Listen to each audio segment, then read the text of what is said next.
Right now, guys, it's still early in 2018, and this is the time to decide how serious you want to take your future. Are you willing to sacrifice something? Are you willing to give something up?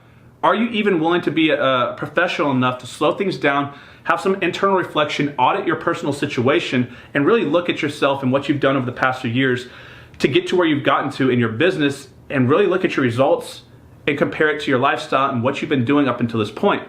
Because one of the biggest mistakes I see, including myself when I started, was I used to create these delusions. I used to create this illusion in my mind that I was really trying, and I was definitely not. I'd say, Connor, you're doing so good, you're working so hard, but man, I wasn't really doing anything. It was a scapegoat, a protection measure. We as humans move away from pain.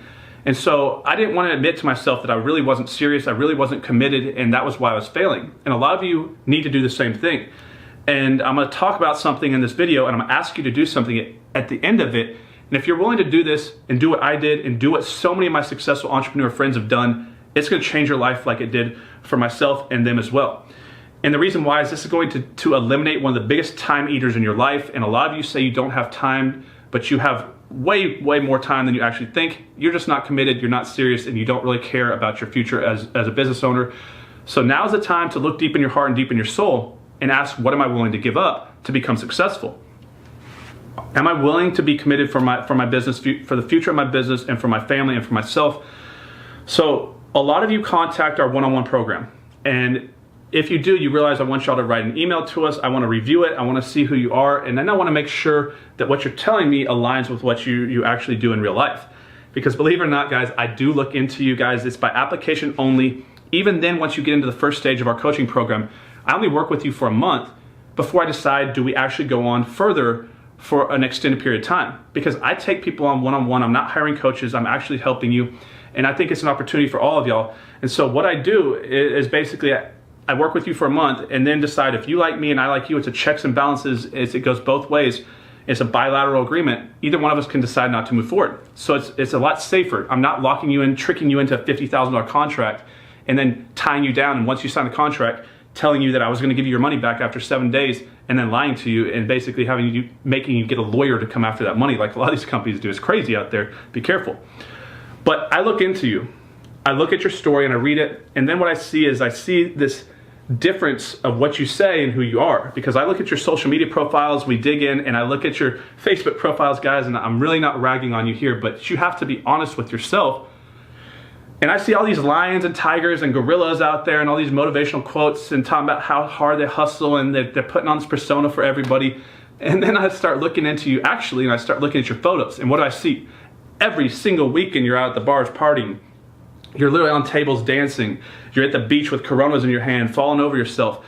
And then I start looking at some of your threads, and it's like, all I see is how bad you can't wait till the weekend, or if Friday's almost here, or oh my gosh, I'm dreading it, Monday's tomorrow, oh my gosh, I hate my life.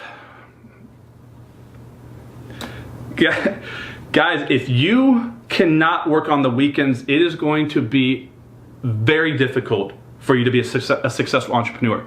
And I'm not talking about for those of you who want to add a deal or two a year to kind of increase your lifestyle, pay off some debt.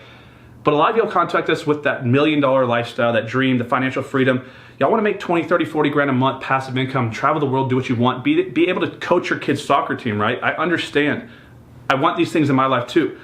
But I was willing to give up something. That right there. This guy right here is a dream destroyer. And if you're not willing to work on the weekends and give up some of the things that are eating up your time, that's okay. I don't blame you. Most people will not. Just don't think that you're trying and confuse yourself and lie to yourself with why you're not being successful. Because people tell me the number one reason why they're not doing better all the time is they don't have enough time. And then I find out that they're watching 30 hours of television a week and they're going out on the weekends and not working on the weekends. And I'm like, how do you possibly have the audacity to say this to me? I had an individual who basically was only willing to work 20 hours a week when he didn't have a job and he didn't have a family. And I'm like, how is this even possible that you expect to have high levels of success?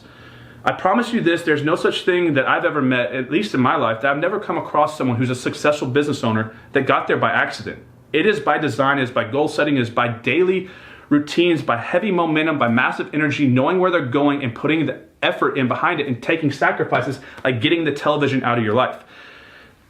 When I ran out of money, I literally had to sell my television. It was the best thing that ever happened to me. I sold my television for marketing money. And what happened was I realized how much time I had back in my life. Because when you're watching TV, you're escaping. It is no different than a drug.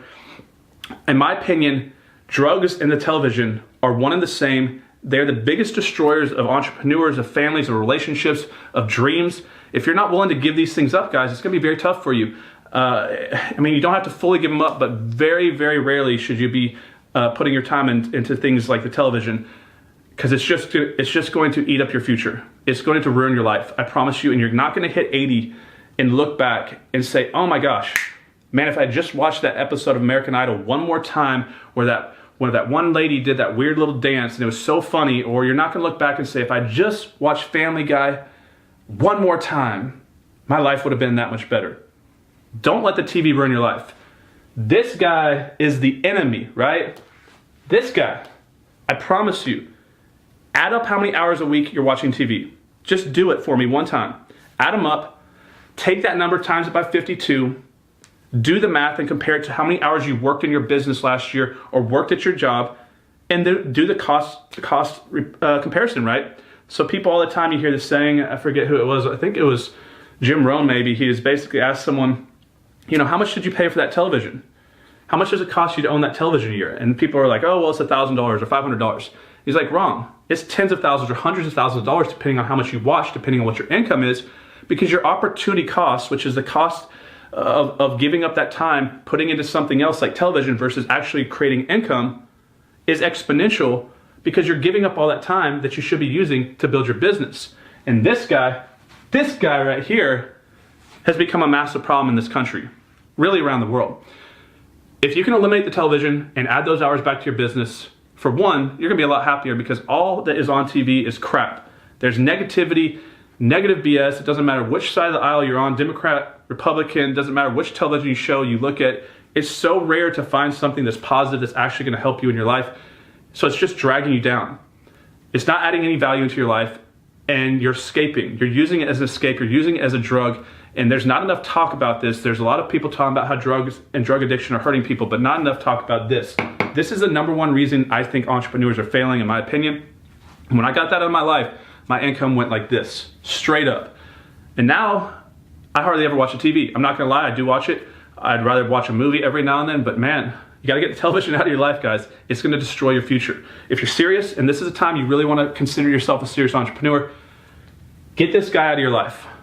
It's gonna change your life. I promise you guys. If you liked today's video, subscribe to the channel. I'll have more tips and techniques that I've used in my life to jumpstart my business and grow quick business coming out here soon, and I'll see you on the next video.